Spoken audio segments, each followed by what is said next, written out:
तुम्हाला येणारा सततचा थकवा, चक्कर किंवा हातापायांना येणारी सूज हा फक्त रोजच्या कामाचा ताण आहे असं वाटतंय का तुम्हाला? तर जरा थांबा. कारण ज्याला तुम्ही सामान्य थकवा म्हणून दुर्लक्षित करत आहात तो प्रत्यक्षात एक असा छुपा शत्रू असू शकतो जो शरीराला आतून पोखरतोय. भारतातील दर दुसरी महिला एका अशा छुप्या महामारीशी लढतीये ज्याची चर्चा ना संसदेत होते ना आपल्या घराच्या जेवणाच्या टेबलवर. या महामारीचं नाव आहे ॲनिमिया, म्हणजेच रक्तक्षय. आणि हा केवळ आजार नाहीये तर आपल्या देशातील महिलांच्या आरोग्याला लागलेली एक गंभीर अशी वाळवी आहे. ताज्या आरोग्य अहवालानुसार भारतातील अंदाजे 15 ते 49 या वयोगटातील तब्बल 53% जास्त महिला आणि तरुणी या गंभीर ॲनिमियाने ग्रस्त आहेत. याचा अर्थ आपल्या देशातील निम्म्याहून अधिक महिलांमध्ये त्यांच्या शरीरामध्ये पुरेसं रक्तच नाहीये. पण आता सर्वात भयानक गोष्ट काय माहित आहे?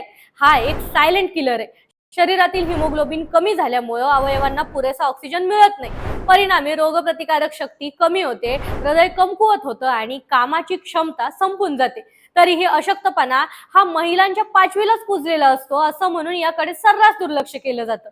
पण प्रश्न हा पडतो की 21व्या शतकातही आपल्या देशातील महिलांच्या शरीरात रक्ताची एवढी कमतरता का आहे?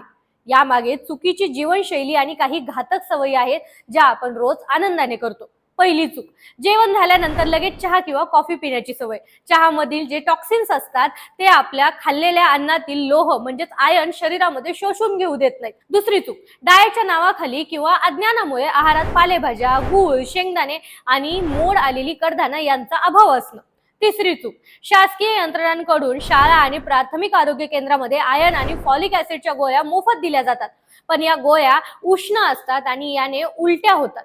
अशा चुका समाजामध्ये अनेक मुली आणि गरोदर महिला यामध्ये आहेत, यामुळे त्या मुली या गोळ्या फेकून देतात. हा निष्काळजीपणा किती महाग पडू शकतो याचा अंदाज यावरूनच लावा की बालपणात होणाऱ्या माता यांनी त्यांच्या मृत्यूमागं अति रक्तस्राव हे मुख्य कारण असतं आणि त्या रक्ताच्या कमतरतेला तोंड देण्याची ताकद ॲनिमियामुळे त्यांच्या शरीरात उरलेलीच नसते. आता एक सुदृढ आई एका सुदृढ बाळाला जन्म देऊ शकते, हे आपण कधी समजून घेणार आहोत? ॲनिमिया विरुद्धची लढाई औषधांपेक्षा जास्त ही मानसिकता बदलण्याची आहे. जोपर्यंत महिला स्वतःच्याच आरोग्याला आणि आहाराला प्राधान्य देत नाही तोपर्यंत हा छुपा शत्रू तुमच्या आमच्या घरातून बाहेर कसा काय पडणार? आपल्या घरच्या जबाबदाऱ्या उचलताना स्वतःच्या शरीरात रक्ताची कमतरता पडू देऊ नका. आजच तुमची आणि तुमच्या घरातील महिलांची CBC म्हणजेच कम्प्लीट ब्लड काउंट टेस्ट ही करूनच घ्या. हिमोग्लोबिन तपासा, कारण तुमचं आरोग्य हीच तुमची आणि तुमच्या देशाची, तुमच्या घराची खरी ताकद आहे. तुम्हाला ही माहिती कशी वाटली कमेंट करून नक्की सांगा आणि अशाच नवनवीन अपडेट्ससाठी आय लव्ह नगर न्यूजला फॉलो करायला विसरू नका. सोशल मीडियाच्या भाऊ गर्दीत विश्वासार्हतेने चकाकणारे नाव म्हणजे लेट्सअप मराठी. सगळ्यांना, सगळ्या नागरिकांना ती स्पीच, ती लेट्सअप वरील मुलाखती म्हणजे विचारांचा खजिना. त्यानंतरच्या निवडणुकीमध्ये मला सोडून गेले. बातम्या केवळ वस्तुस्थिती सांगणाऱ्या, न प्रोपगंडा, फक्त जनतेचा अजेंडा.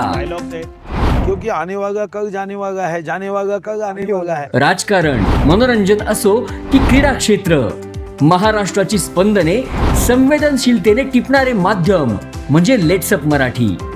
जगासोबत एक पाऊल पुढे राहण्यासाठी लेट्सअपचे ॲप, सोशल मीडिया आणि वेबसाईट सोबत कनेक्टेड रहा.